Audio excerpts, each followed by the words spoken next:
And welcome to Counsel of the Day with Shanrae. I am Shanrae, and I am so glad to have see y'all on tonight. We are on week 2, part 2 of this month's topic, May 2026, the science behind the why we don't try. This week's subtopic is, why do we resist anything that is different? Give me 1 minute. Let me go live on Instagram because there we go. We're on there now.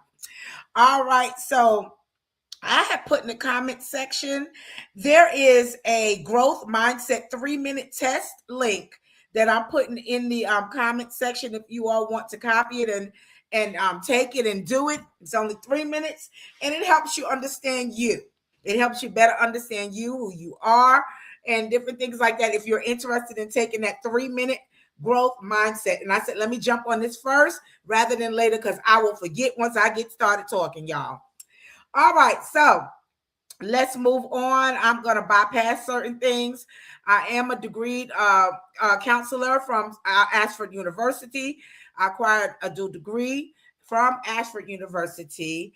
All right, and my website disclaimer, I'm going to open it and then I'm going to shrink it back. And this is for those that need to see the website disclaimer. All right, and let's go back to that. Now let's move on to, I am a Christian counselor. And so let me show you this really quickly.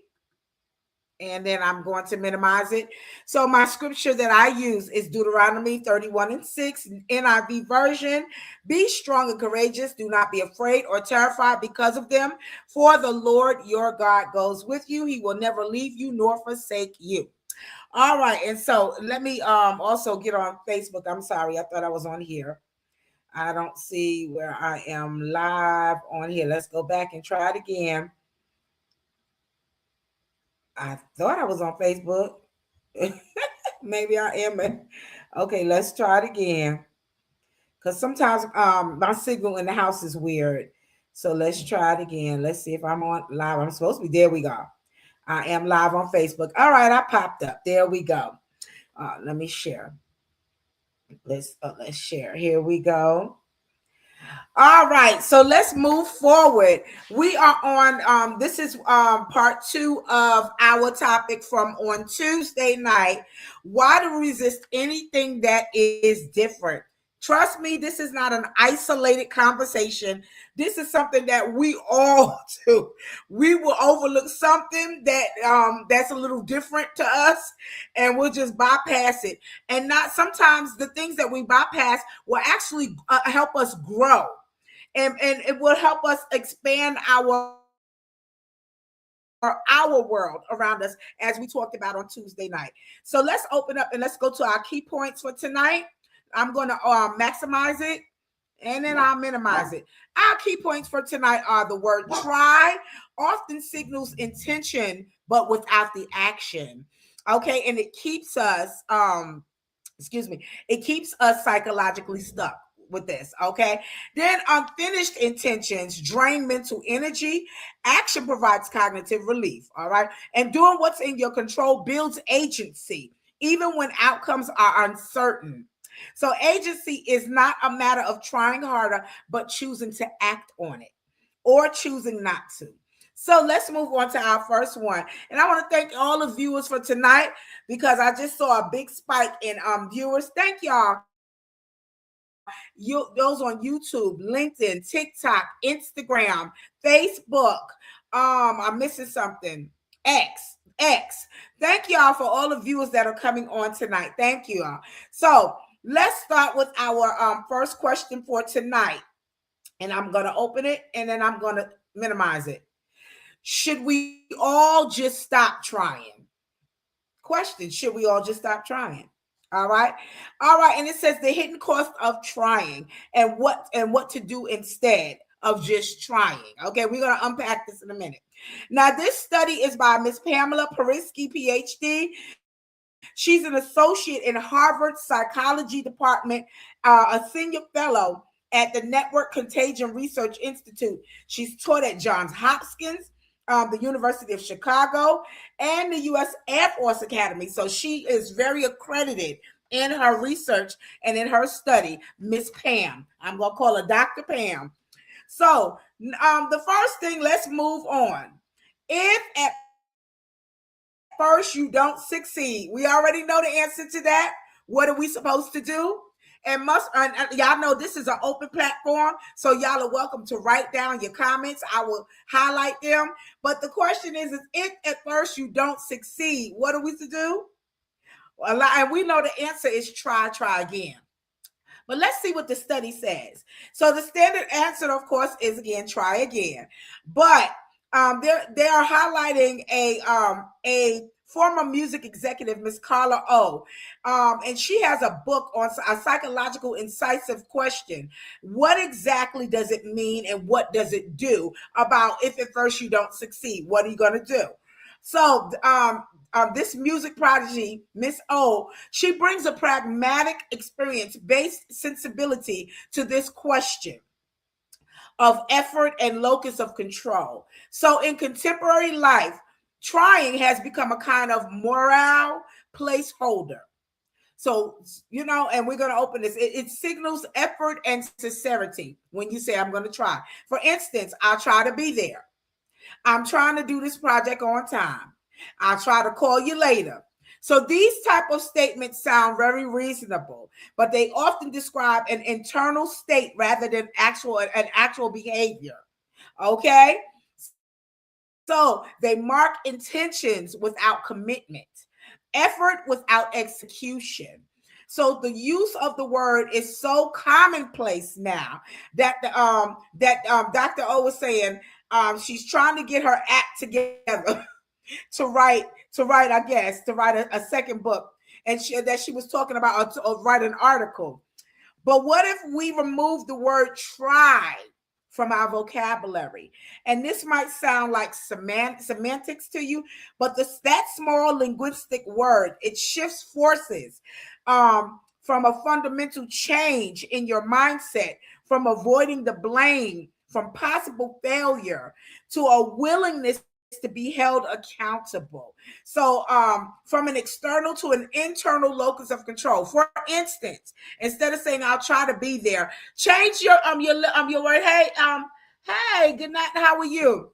Change your verbiage to I'll be there. Okay, so number one, what trying actually signals. So research, and let me make sure that's on here, what trying actually signals, and I believe that's on here. So research on self-regulation indicates that vague intention-based goals, like I'll try to, okay, are far less likely to produce behavior than commitment to concrete actions. Instead of saying I try, you're saying I will do X and X at Y time, whatever.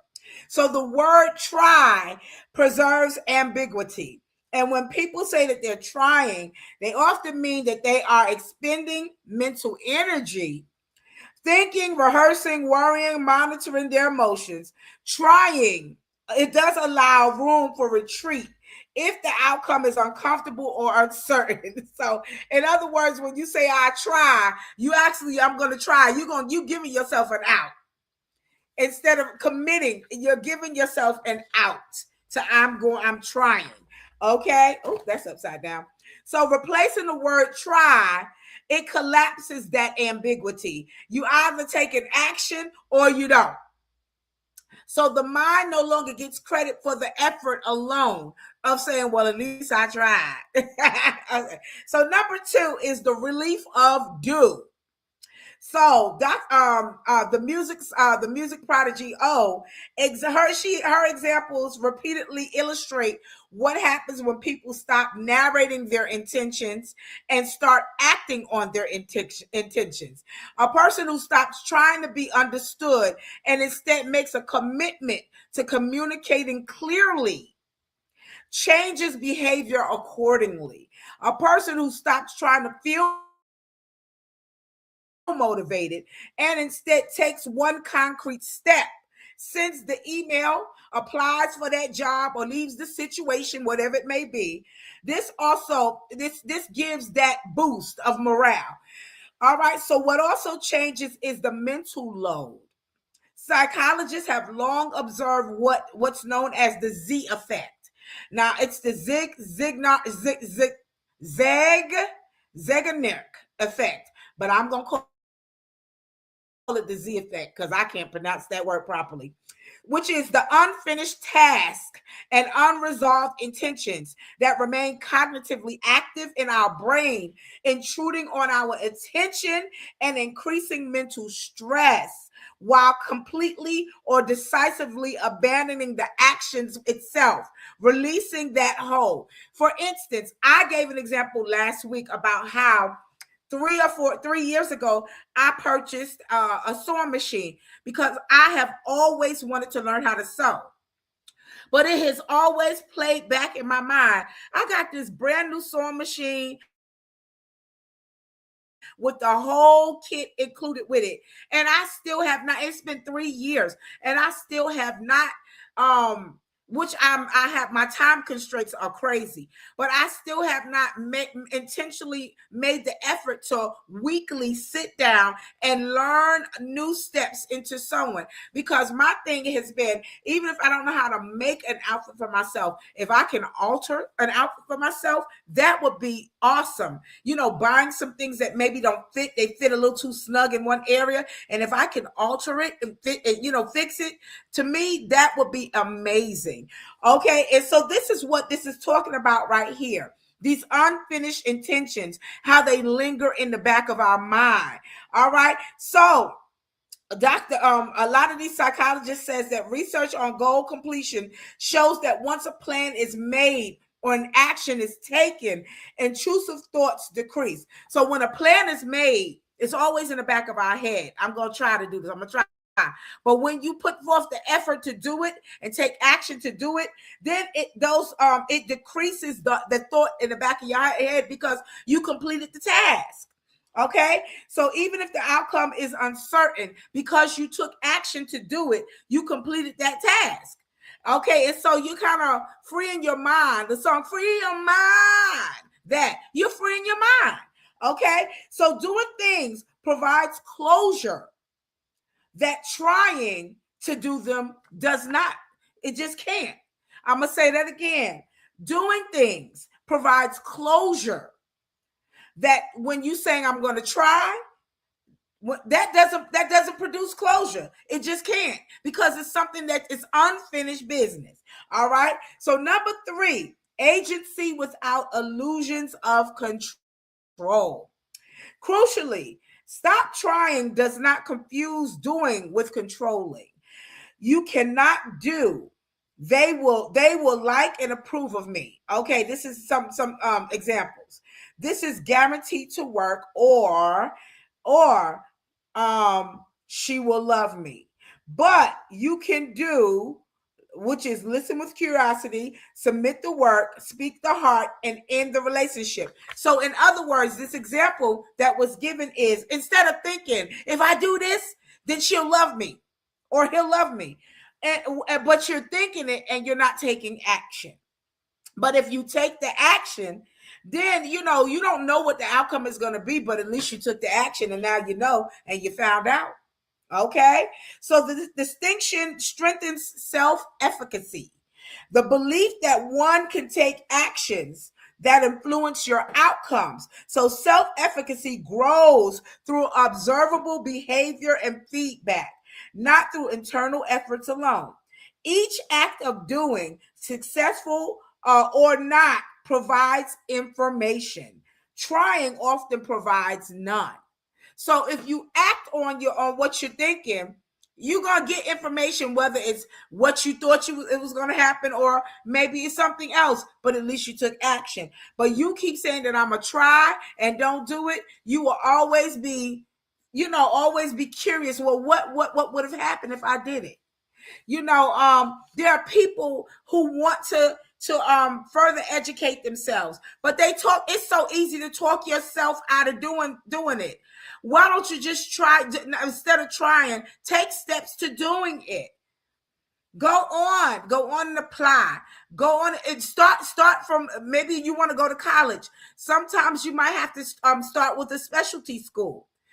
Start getting and getting your certificates and licenses in something and work your way up. That's what happened with me years ago. I started with going to courses, school, going back to school to get my CNA, then went back to get my LPN. Not my LPN, my it was something else that I went, not my LPN, but it was something else. Then from there, I thought I was finished with school. Then I wound up going to college and going straight through 2 jobs, a full-time wife, full-time mother, 2 jobs, and a full-time college student. But them 4 years came and went quickly, and I completed my goal. Okay, so it's just go on and take the steps of doing it. It's easy. It's so easy to talk yourself out of doing it, of doing things. And I mean, just step by step. Make small steps. Everything is not a giant leap, but start by small steps. Like I said, start looking into certifications if you desire to go to school. With me, I took the first step. I went ahead and invested in a beautiful sewing machine and everything. So now I have to space out the time to try to learn how to sew and how to sew in a straight line, y'all. Because even with the guards, I still do a terrible job, but it's just perfecting that. Okay. So, removing try does not mean disengaging from effort or emotion. It means refusing to substitute the try or the hope for the actual action of doing it. It also means taking the responsibility when you're not actually willing to take the action. So instead of saying that I'm going to try and then apologizing later for not doing whatever you said you was going to try to do, just sometimes the honest answer is just say, no, I ain't going to make it. No, I'm not going to be able to do it. Nope, I'm sorry. I cannot lend you that money. Just going to say no. Number 4, a small word, a large shift. The power of eliminating try. It all lies in the mindset shift that it enforces.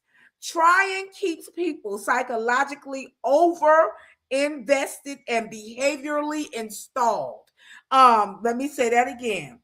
Behaviorally stalled, excuse me. So trying keeps people psychologically over invested and behaviorally, which no action at all, stalled. But doing accepts the limits or tolerates the uncertainty, and it insists on the actions where action is both possible and wanted. And it accepts that some things are not worth doing. So, I mean, a lot of times you don't know what to expect until you're in it, until you do it. And that's with everything. We don't know what the outcome is going to be until we try it, until we do it. And let me take that word, that try out, until we actually take action steps and do it. So stop trying is not an argument against real effort. It is an argument against both pretend effort and wasted effort.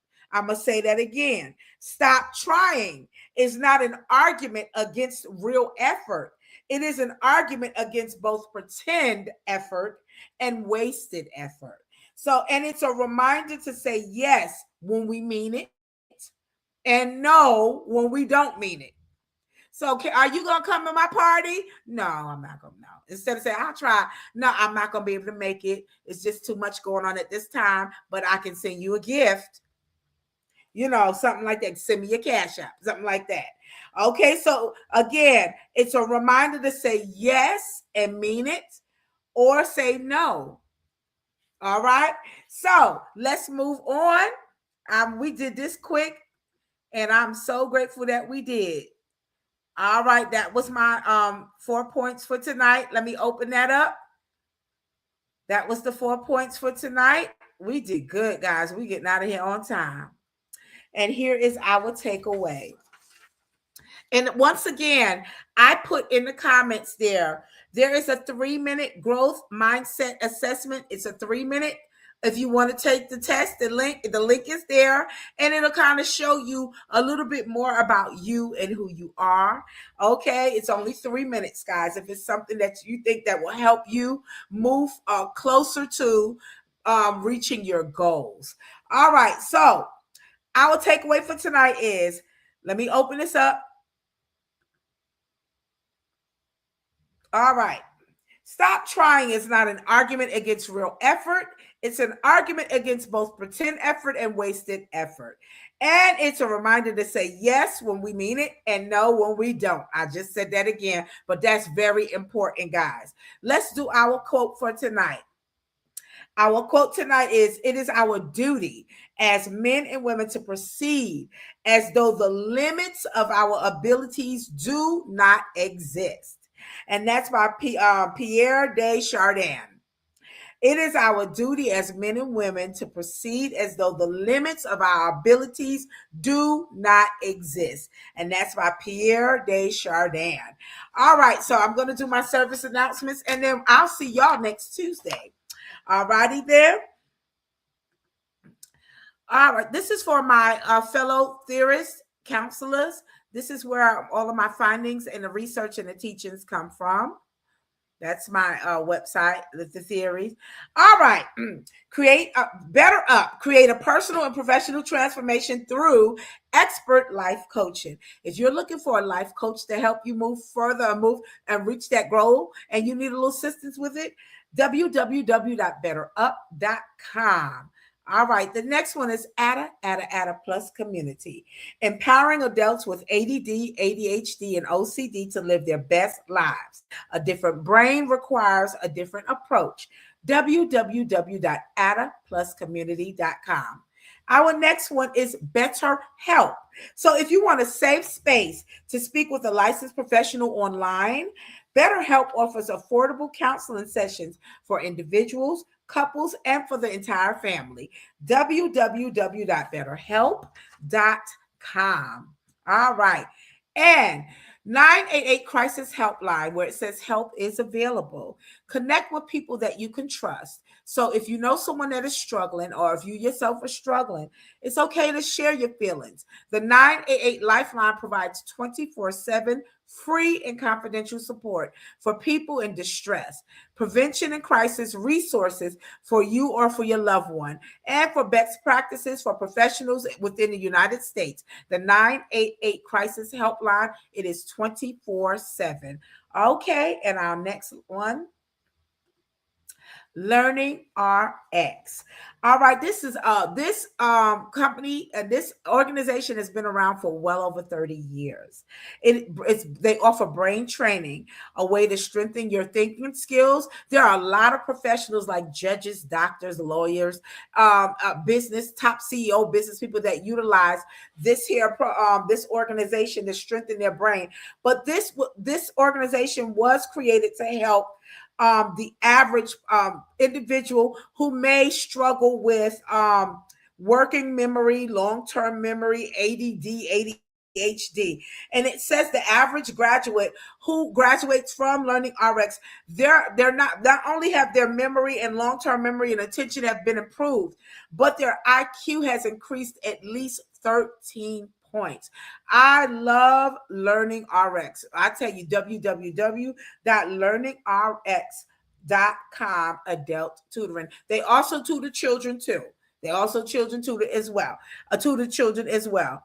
All right. So if there's a past Counsel of the Day with Shanrae series that you have missed or you just want to rewatch, go to my YouTube channel at Shanrae Price. Like, subscribe, and hit the bell for notifications, and then you can select any past series that you would like to watch. YouTube me at Shanrae Price. All right, and the last one for this evening is professional one-on-one counseling. So if you're interested in professional one-on-one counseling services with me, feel free to contact me via any of my social media inboxes, or you can email me at shanrae.price@gmail.com. I am a lifestyle strategist, and my aim is to aid you in your overall goals and your dreams. And this has been my week 2 of Counsel of the Day with Shanrae, my May 2026 series, with the science behind the why we don't try. This week's subtopic was, why do we resist anything that is different? I will see you all next week on Tuesday night and Thursday night, 9 p.m. Eastern Standard Time, for 30 minutes of counsel. And that's with another subtopic. Again, our topic for the month is the science behind the why we don't try. Next week, we'll be talking about a different subtopic. Y'all have a wonderful weekend. Enjoy. Guys, once again, there is a 3-minute little assessment test in there to help you kind of figure out maybe your weaker areas and areas that you want to strengthen. If you want to do it, it's in the comments. Go on and press the link and take that little 3-minute assessment. I will see y'all next Tuesday night, 9 p.m. Eastern Standard Time. Have a wonderful weekend. This has been Counsel of the Day with Shanrae. Good night, guys.